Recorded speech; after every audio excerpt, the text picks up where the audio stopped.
Cie, motor baru. Jadi rupanya kau beli ya. Mantap kali, Bah. Pulang dari mana kau, Eko? Iyalah, biasalah berpulang San Mori ekonomi. Motor baru, hobi baru. Ini ada martabak untuk Munah. Baik kali lah memang si Eko ini. Makasih ya, Ko. Besar kali lah konsumsimu bulan ini ya. Enggak juga, makanku biasa aja ya. Jarang jajan juga ya aku. Bukan yang kumaksud itu. Kau loh beli motor, servis motornya, belum lagi beli helmnya, belum lagi bahan bakar minyaknya. Hah? Motor, servis sama BBM jadi konsumsi. Kan nggak kumakan juga lah itu Nomi. Hah, kan belum tahu dia. Konsumsi dalam ekonomi itu nggak hanya sekedar makanan dan minum loh, kok. Bah, jadi? Konsumsi adalah kegiatan yang mengurangi atau menghabiskan nilai guna atau utility barang. Oh, itu rupanya. Iya ya, bagian dari konsumsi juga ya. Iya kok, jadi kayak mana? Adanya tabunganmu? Ada sedikit sisa beli motor ini.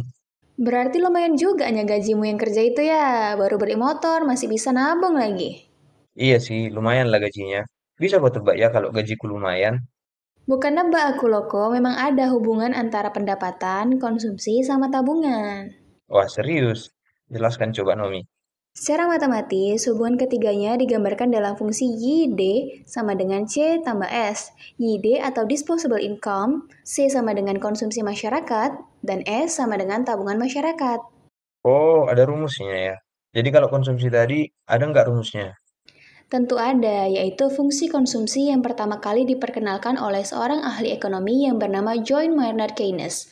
Sebelum masuk ke rumusnya, aku jelasin dulu nih sifatnya. Yaitu yang pertama, konsumsi itu bersifat mutlak atau absolut. Yang kedua, C sama dengan F dalam kurung YD. Dan yang ketiga, jika pendapatan meningkat, maka konsumsi juga akan meningkat. Dan yang keempat, proporsi kenaikan pendapatan untuk konsumsi adalah konstan. Rumusnya itu kira-kira kayak gini. Fungsi konsumsi yaitu C sama dengan A plus dalam kurung 1 minus B dikali Y atau C sama dengan A plus B dikali Y. Dan untuk C adalah konsumsi, A merupakan nilai konsumsi otonom atau APC dikurang MPC dikali Y, I minus B sama dengan MPC atau B sama dengan MPC, dan Y pendapatan bebas. Lengkap ya, Nom? Jadi APC sama MPC itu apa, Nomi? APC atau Average Propensity to Consume adalah total konsumsi dibagi dengan disposable income. Dan dalam bentuk rumusnya, APC sama dengan CI dibagi dengan YI. Nah, kalau MPC atau Marginal Propensity to Consume adalah perubahan konsumsi sebagai akibat perubahan disposable income. Dan rumusnya, MPC sama dengan delta CI dibagi dengan delta YI. Oh, lumayan banyak juga rumusnya ya. Sabar kok, fungsi tabungan juga belum kujelaskan ini. Bah, bah, bah, bah. Masih ada juga fungsi tabungan. Ada, ini dia. Fungsi tabungan. Jika Y sama dengan C tambah S, maka S sama dengan Y dikurang C. S sama dengan Y dikurang dalam kurung A tambah BY, karena MPC plus MPS sama dengan 1. Maka fungsi tabungan S sama dengan minus A ditambah dalam kurung 1 dikurang B dikali Y.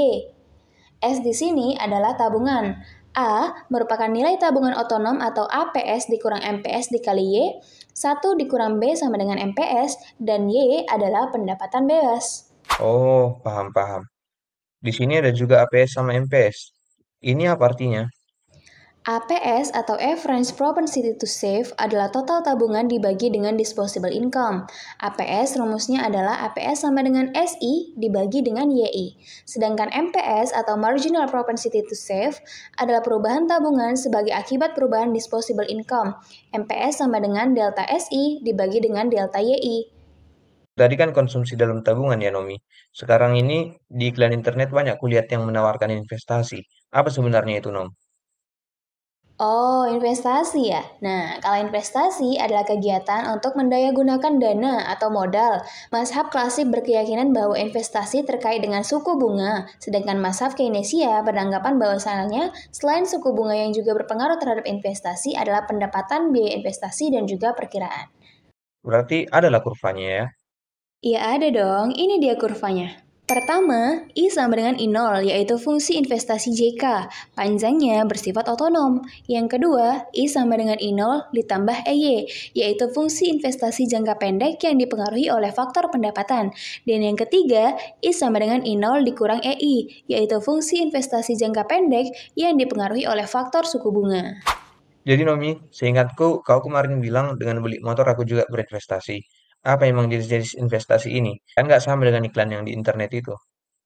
Macam-macam investasi. Investasi jangka pendek, yaitu investasi yang bertujuan untuk mendapatkan manfaat atau keuntungan secara langsung dari dana yang dikeluarkan. Misal, investasi untuk bisnis pemondokan atau kos-kosan, rumah makan, dan sebagainya. Ada juga investasi jangka panjang, yaitu investasi yang bertujuan untuk menciptakan peluang dan prospek keuntungan yang lebih besar. Dan misalnya itu seperti investasi jalan dan jembatan, investasi properti, dan juga lain-lain.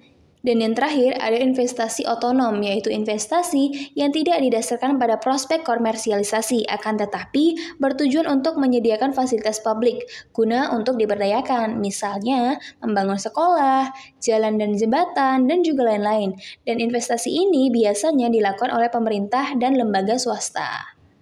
Oh, ada tiga ya, investasi jangka pendek, jangka panjang, dan investasi otonom. Tapi Nom, kalau nggak ada tabunganku kan nggak mungkin berinvestasi. Berarti kan harusnya adalah hubungan investasi sama tabungan.